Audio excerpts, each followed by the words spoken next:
अस्सलामुअलैकुम, मैं हूं इरफान समोर। मेरे पाकिस्तानियों, आज आपके लिए स्याह दिन है। आपके लाडले कायद नवाज शरीफ साहब ने कश्मीर का सौदा कर दिया है। कश्मीर प्लेट में रखकर हिंदुस्तान के हवाले कर दिया है।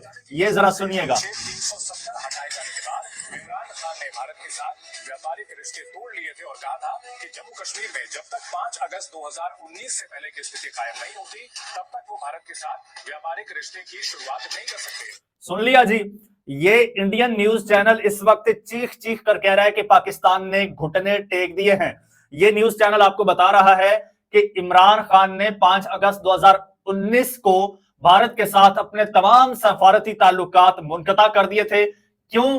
क्योंकि भारत ने कश्मीर का स्पेशल जो स्टेटस था वो आर्टिकल 370 लगाकर वो खत्म कर दिया था, यानी 370 आर्टिकल खत्म कर दिया था। उससे कश्मीर का स्पेशल स्टेटस जो था वो खत्म हो गया था और इमरान खान साहब ने उसके एवज इंडिया के साथ तमाम ताल्लुकात मुनक़ता कर दिए थे और फिर ये शर्त रखी थी, जब तक इंडिया कश्मीर का स्पेशल स्टेटस बहाल नहीं करता तब तक इंडिया के साथ किसी किस्म की कोई तिजारत नहीं होगी, किसी किस्म के कोई डायलॉग नहीं होंगे, किसी किस्म का कोई रिश्ता कायम नहीं होगा। यानी कि टोटली मामलात मुनक़ता हो गए थे। उसके अलावा बहुत कुछ हुआ था और अब क्या हुआ है ये आपके साथ मैं शेयर करूंगा, लेकिन उससे पहले नए आने वाले दोस्तों से गुजारिश है कि ये चैनल आपका अपना है, इसको सब्सक्राइब कर लीजिए और बेल आइकन पर क्लिक कर दीजिए ताकि हर नई आने वाली वीडियो टाइमली आपको मौसूल हो जाए। दोस्तों, जिस तरह आपको पहले मैंने बताया, इमरान खान साहब जब इक्तदार में आए थे, इमरान खान साहब ने इंडिया के हवाले से कहा था, उन्होंने कहा था कि भाई अब पाकिस्तान की इंडिपेंडेंट पॉलिसी मैं खुद बनाऊंगा। भारत के हवाले से उन्होंने कहा था कि भारत एक कदम हमारी तरफ आएगा, हम 2 कदम भारत की तरफ जाएंगे, हम 2 कदम आगे बढ़ाएंगे इस ये जो इक्तसादी ताल्लुकात हैं इनकी तरफ, और स्पेशली इंडिया के साथ ताल्लुकात बेहतर करने के लिए और खित्ते में अमन के लिए। और फिर कश्मीर के हवाले से उन्होंने कहा था कि ये 1 कदम आगे बढ़ाएगा, हम 2 कदम आगे बढ़ाएंगे। फिर उन्होंने ये तोहफा दिया कि कश्मीर का स्पेशल स्टेटस 5 अगस्त 2019 को खत्म कर दिया, जिसके बाद इमरान खान साहब ने सारे राबते, सारी तिजारत, सारे मामलात खत्म कर दिए थे, सिर्फ और सिर्फ कश्मीर की खातिर, सिर्फ और सिर्फ कश्मीरियों की खातिर, सिर्फ और सिर्फ कश्मीर और पाकिस्तान की डिग्निटी की खातिर। लेकिन अब जनाब, अब भारतीय मीडिया चीख चीख कर ये खबरें चला रहा है, भंगड़े डाल रहा है, शादियाने बजा रहा है कि पाकिस्तान ने घुटने टेक दिए हैं।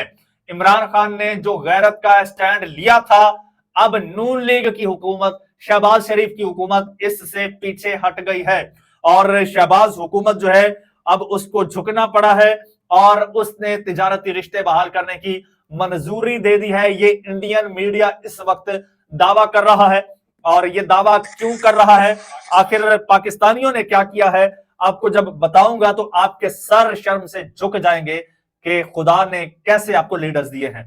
खैर, मामला यूं है कि इस वक्त पाकिस्तान में दोस्तों शंघाई ताउन तंजीम का सरबराही इजलास जारी है, जिसमें इंडिया की तरफ से इंडिया के वजीर खारजा जो है जयशंकर वो शरीक हैं, पाकिस्तान आए हैं। एक तो वो आए, देखो वो एक तामीरी कॉन्फ्रेंस है उसमें आए हैं और उसमें बैठकर खिताब के दौरान जहर उगल रहे हैं। वहां पर दहशतगर्दी, वहां पर तन्हाई के जनाब वो वहां पर लेक्चर झाड़ रहे हैं, वहां पर उनका आप एटीट्यूड देखिए, वहां पर उनकी आप टोन देखिए कि ये पीस के लिए आए हैं, ये प्रोग्रेस के लिए आए हैं, या फिर ये यहां पर नफरतें पैदा करने आए हैं। उनके साथ ही कुछ सहाफी भी आए हैं और बल्कि कुछ सहाफी तो उनसे पहले भी आ गए। एक भारतीय सहाफी हैं बरखा दत्त। बरखा दत्त ने कहीं पर रास्ते में ब्रेक नहीं ली और सीधा आके चीफ मिनिस्टर पंजाब हाउस पहुंची हैं। वहां पर मरियम नवाज से और नवाज शरीफ साहब से उन्होंने मुलाकात की है और मुलाकात के बारे में तो मैंने कल आपको बता ही दिया था। अब आपको बता देता हूं कि मुलाकात में बात क्या हुई है। मुलाकात करने के बाद उन्होंने एक वीलॉग किया है बरखा दत्त ने, और वीलॉग में वो क्या कहती हैं जरा गौर से दिल थाम के सुनिएगा। वो जनाब भारतीय मारूफ सहाफी बरखा दत्त ने आज न्यूज के प्रोग्राम स्पॉटलाइट में गुफ्तगू की है और इंटरव्यू के दौरान उन्होंने नवाज से कहा है कि नवाज शरीफ इंटरव्यू के दौरान नवाज शरीफ ने अपनी गलतियों का भी जिक्र किया, अपनी गलतियों का एतराफ किया। गलतियां कौन सी वो बता रहे हैं, और लेकिन वो साथ में उन्होंने जनाब एस्टेब्लिशमेंट के जनाब ऊपर वो सारा मलबा डाल दिया। कहते हैं कि गलतियों का भी जिक्र किया, लेकिन क्या एस्टेब्लिशमेंट भी तस्लीम करती है कि लाहौर एलामिया की खिलाफ वर्जी हुई है?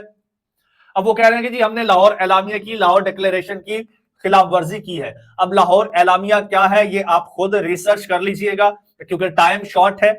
अब ये नवाज शरीफ साहब एडमिट कर रहे हैं, ये एडमिट कर रहे हैं सिर्फ और सिर्फ अपने, वो कहते हैं ना, बोटी के लिए किसी का बकरा ज़बह कर देना। अब वो कश्मीरियों के जनाब खून को जो है वो पानी में बहा रहे हैं। नवाज शरीफ साहब पाकिस्तान की इज्जत, आबरू, वकार को पानी में बहा रहे हैं और कह रहे हैं कि जी हमने खिलाफ वर्जी की है। और वो कहते हैं कि नवाज शरीफ साहब कहते हैं हमारे ताल्लुकात बेहतर होने चाहिए, भारत से अच्छे ताल्लुकात का हामी रहा हूं, बड़ा अच्छा होता कि मोदी पाकिस्तान आते। नवाज शरीफ ने कहा कि जल्द ही मौका मिलेगा जब हम मिलकर बैठेंगे। माशाल्लाह जी, मिलकर बैठेंगे, और मिलकर बैठना तो इनकी देरीना ख्वाहिश है। आपको याद होगा कि इन्हीं के दौरे हुकूमत में नरेंद्र मोदी जो है वो बगैर वीजा के पाकिस्तान आए थे। ये पहली बार हुआ है बगैर वीजा के नरेंद्र मोदी पाकिस्तान आए थे, इनके यहाँ इनसे मिले थे और यहां से चलते बने थे। और फिर उसने, मोदी ने जाके आज तक पाकिस्तान का मजाक उड़ाता है कि मुझसे अच्छा पाकिस्तान को कौन जानता है, मैं तो बगैर वीजा उनके मुल्क में घुस गया था। ये नरेंद्र मोदी के अल्फाज हैं। और जनाब वो कश्मीर का जो मामला था उससे नवाज शरीफ साहब बिल्कुल पीछे हट गए हैं, और ये इंडियन मीडिया कह रहा है कि पाकिस्तान अब कश्मीर के मुद्दे से पीछे हट चुका है और अब आगे बढ़ रहा है ताल्लुकात हमारे साथ बहाल करने के लिए। आज के आप न्यूज आउटलेट्स देख लीजिए, भरे पड़े हैं। इंडियन न्यूज चैनल्स देख लीजिए, चीख चीख कर कह रहे हैं कि पाकिस्तान ने घुटने टेक दिए हैं, क्योंकि पाकिस्तान का इस खित्ते में इंडिया के अलावा कोई सहारा नहीं है। पाकिस्तान इकोनॉमिकली जो है वो कोलैप्स करता जा रहा है, इंडिया का उसको सहारा चाहिए। इंडिया के साथ तिजारती ताल्लुकात बेहतर किए बगैर पाकिस्तान का कोई पुरसाने हाल नहीं है इस खित्ते में, इसलिए पाकिस्तान मरा जा रहा है इंडिया के साथ ताल्लुकात बेहतर बनाने के लिए। जबकि आपको पता है कि हकीकत क्या है। आपको मजे की बात बताता चलूं, जब नवाज शरीफ साहब ने मोदी को यहां पर बुलाया था, वो एक बड़ी वजह बनी थी नवाज शरीफ साहब को इक्तदार से निकालने की, और इस वक्त नवाज शरीफ साहब इक्तदार में हैं भी नहीं। और हकीकत यह है कि जब रऊफ हसन की चैट सामने आती है भारतीय साफी के साथ, तो ये लोग गद्दारी के सर्टिफिकेट बांटने लग जाते हैं, गद्दारी के फतवे देने लग जाते हैं। दूसरी तरफ वही इंडियन साफी, वही नून लीग जो फतवे दे रही थी, आज उनसे बगलगीर होकर बैठी है, ताल्लुकात बहाल करने के लिए मरी जा रही है। उसकी वजह क्या है? उसकी वजह में दोस्तों मैं आपको बताऊंगा। वजह में जाऊंगा तो आपके सुन के जो है वो हाथों से तोते उड़ जाएंगे, पांव से जमीन निकल जाएगी कि इनका इंडिया के साथ क्या मफाद है। उस बारे में इंशाल्लाह मैं प्लान कर रहा हूं, रिसर्च कर रहा हूं। बहुत जल्द एक एक्सक्लूसिव वीडियो बनाऊंगा जिसमें आपको बताऊंगा कि इनका आखिर इंडिया के साथ ऐसा रिश्ता क्या है जिस पर ये कश्मीर को भी भूल जाते हैं, कश्मीरियों के खून को भी भूल जाते हैं, पाकिस्तान की वकार को भी भूल जाते हैं, हर चीज भूल जाते हैं, हर चीज पे अपने मफाद को मुकद्दम रखते हैं। कहते हैं हमेशा से मेरी ख्वाहिश है कि जी मैं इंडिया के साथ ताल्लुकात बनाऊं, मोदी के साथ मैं यारियां लगाऊं, बड़ा अच्छा होता कि मेरा यार मोदी आता, और इनकी ख्वाहिश है कि बगैर वीजे के आता, सीधा मेरे घर आता और मैं उनकी मेहमान नवाजी करता। दोस्तों कमेंट सेक्शन में अपनी कीमती राय का इजहार जरूर कीजिएगा। चैनल आपका अपना है, इसको सब्सक्राइब कर लीजिए, बेल आइकन पर क्लिक कर दीजिए और मुझे इजाजत दीजिए। अल्लाह हाफिज।